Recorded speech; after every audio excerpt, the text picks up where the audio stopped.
तो क्वेश्चन की दिया है ए particle moves in xy plane under the influence of a force F vector such that its linear momentum is p vector which is a function of t equals to I cap cos kt minus j cap sin kt. If k is constant, the angle between F vector and p vector will be, तो আমরা জানি force F vector equals to dp dt, derivative of momentum with respect to time. तो ddt of momentum ভ্যালুটা কি দেয়া আছে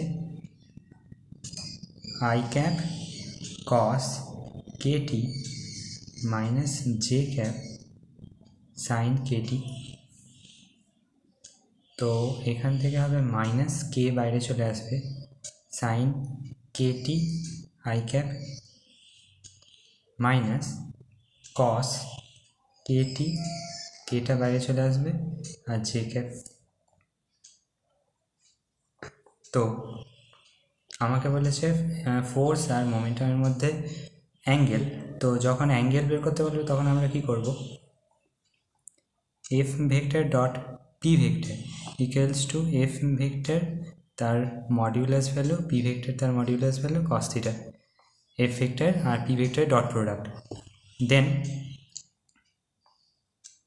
cos theta equals to f vector dot p vector divided by f vector তার mod p vector তার mod।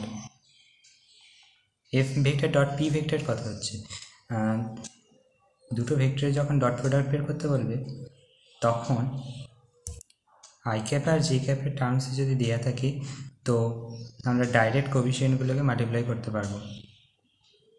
force F vector equals to k sin kt I cap minus k cos kt j cap, তার সাথে আমরা করব p vector, p vector হচ্ছে I cap cos kt minus j cap sin kt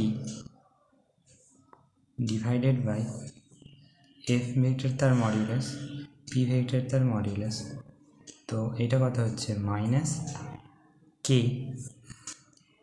sin kt cos kt plus k cos kt sin kt।